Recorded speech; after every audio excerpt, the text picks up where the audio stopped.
Bonjour à tous, je vais vous présenter dans cette vidéo la méthode qui consiste à déterminer une intégrale à l'aide d'une primitive. Donc pour déterminer une intégrale à l'aide d'une primitive, on va dans un premier temps déterminer une primitive de la fonction petit f, qu'on va noter grand F. La fonction petit f, c'est la fonction qui se trouve entre le symbole intégral qui est ici, et le dx si c'est notre variable, si c'est f de x, si c'est f de x, x est la variable. Donc à ce moment-là, on mettra toujours dx après. Si c'est la variable c'est t par exemple, f de t, si c'est par exemple en fonction du temps, on mettra dt ici. Si c'est f de y, on mettra dy.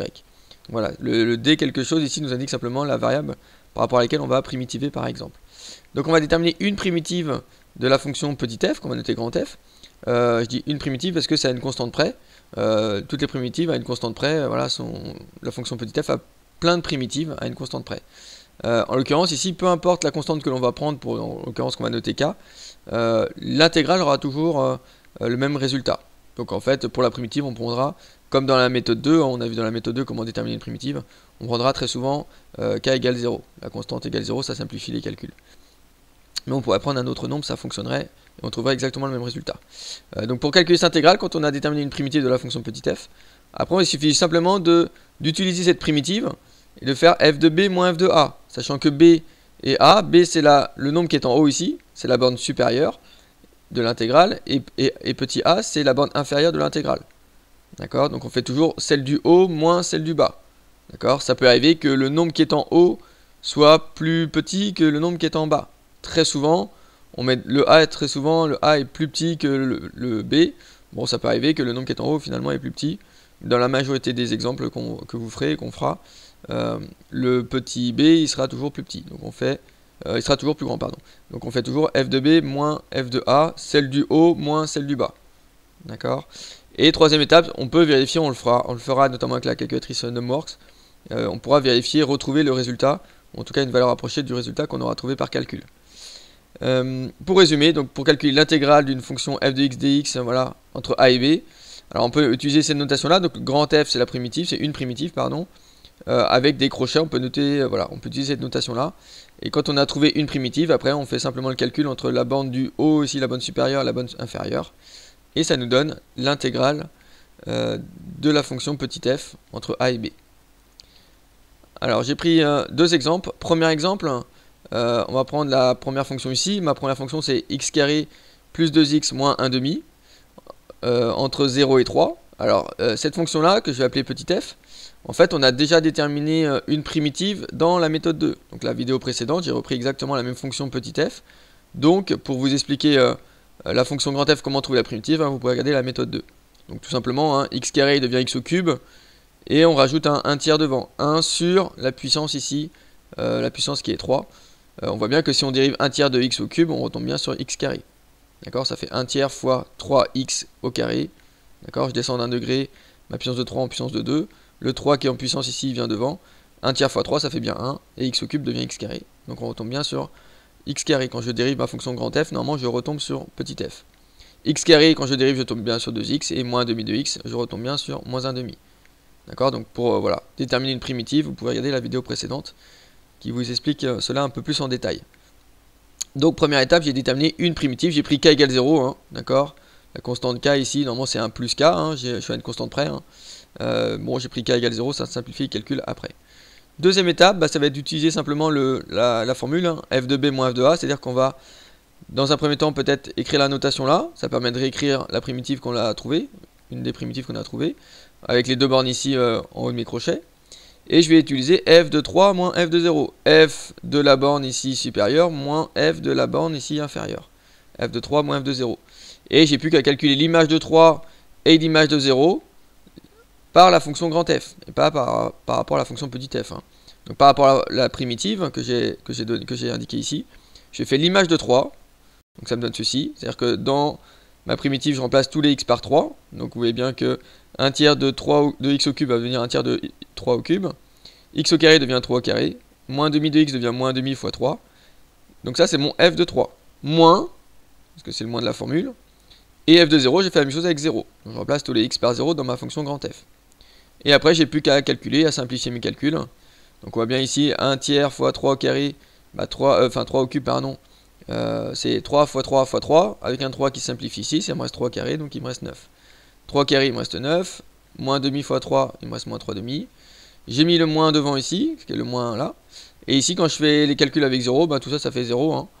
Donc il me reste juste ce que j'ai ici. Et ce que j'ai ici, je trouve 33 demi. D'accord, 9 et 9, 18. 18, je mets au même dénominateur. Hein. Ça fait 36 sur 2, moins 3 sur 2, ça fait 33 sur 2. Et 33 demi, hein, j'ai mis un nombre à virgule, un nombre décimal. Ça me donne 16,5. Donc l'intégrale entre 0 et 3 de ma fonction f de x dx ici, c'est 16,5. Si je veux le vérifier à la calculatrice, donc il faut que je rentre ma fonction f de x à la calculatrice. Donc par exemple la calculatrice no more, je vais sur la fonction dans le menu fonction. Je rentre ma fonction f de x. Donc ici on avait je rentre bien la fonction f, hein, et pas la fonction petit f et pas la fonction grand f. Hein. Donc j'écris ma fonction petit f. Donc c'était x carré, ce qu'on avait au départ, plus 2 fois x moins 1 demi. Hop. Je valide. Voilà, je vérifie que j'ai bien rentré ma fonction, ce qui est le cas. Maintenant, je vais sur le graphique. Quand je suis arrivé sur mon graphique, voilà, j'ai la fonction petit f là qui est indiquée. Donc là, on est entre 0 et 3. Alors, ce que je vais faire, j'ai quand même modifié pour que visuellement ce soit plus agréable.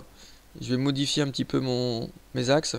On va aller entre moins 1 et 4 déjà. On va voir. Visuellement, ça devrait être déjà mieux.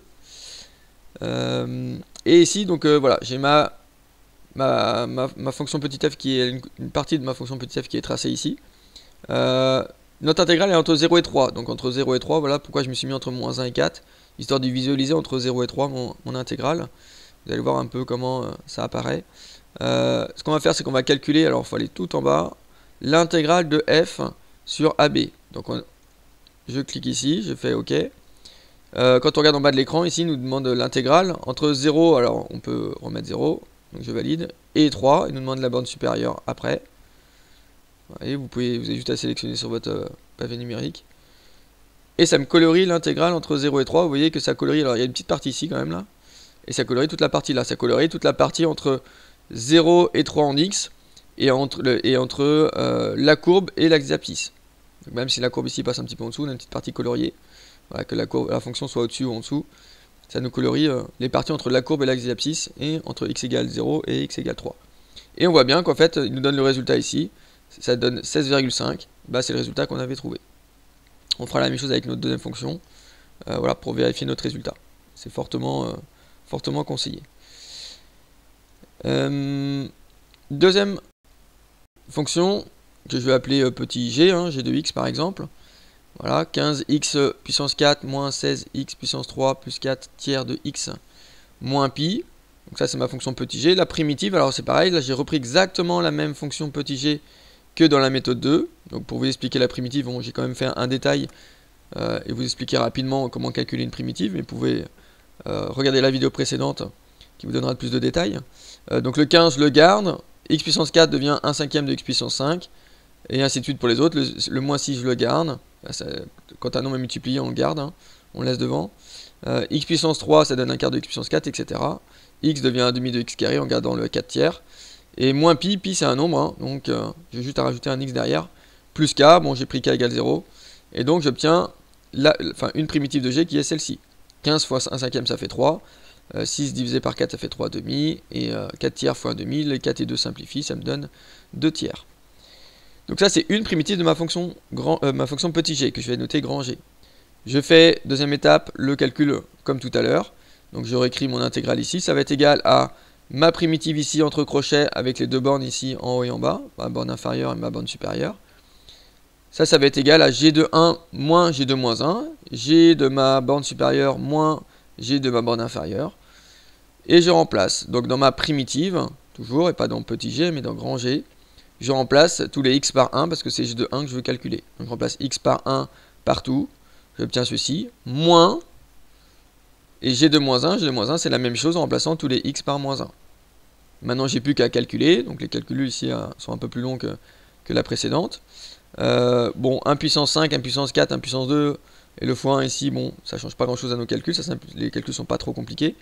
Donc ça donne ceci. Moins. Et c'est pareil, je vais calculer aussi g de moins 1. Alors moins 1 puissance 5, hein, vu que c'est une puissance impaire, ça donne moins 1. Ça donne 3 fois moins 1, c'est-à-dire moins 3. Moins 1 puissance 4 c'est une puissance paire, moins 1 puissance 4 ça donne 1, donc ça donne moins 3 demi. Moins 1 au carré ça donne 1 aussi, donc ça donne plus 2 tiers. Et moins pi fois moins 1, donc ça donne plus pi. Je peux maintenant, alors j'ai un moins devant ma deuxième parenthèse, donc il faut faire attention. Donc ça me donne ma première parenthèse, pas de souci, je peux enlever les parenthèses. Moins ma deuxième parenthèse, alors un moins devant une parenthèse, c'est-à-dire que je vais changer tous les signes de mes termes qui sont à l'intérieur de ma parenthèse. Donc le moins 3 va venir plus 3, le moins 3 demi va venir plus 3 demi, le plus 2 tiers va venir moins 2 tiers, et le plus pi va devenir moins pi. Et maintenant j'ai plus qu'à simplifier, alors j'ai des petites choses qui simplifient. J'ai le moins 3 demi avec le plus 3 demi qui devient 0, plus 2 tiers, moins 2 tiers qui devient 0. Il me reste juste le 3 et le 3 ici, 3 et 3 ça fait 6, et moins pi, ce qui fait moins 2 pi. Donc mon intégrale ici de ma fonction petit g entre moins 1 et 1, c'est égal à 6 moins 2 pi. Et si je prends ma calculatrice, je trouve à peu près environ moins 0,28. Donc normalement la calculatrice, si je rentre une nouvelle fois ma fonction f, hop, tac, donc je supprime ici. Alors on peut aussi modifier la petite lettre ici, hein. Si vous vraiment vous voulez modifier, on peut renommer. Je vais la noter petit g. Voilà, c'est pas forcément utile, hein, pas très important, on peut laisser f de x.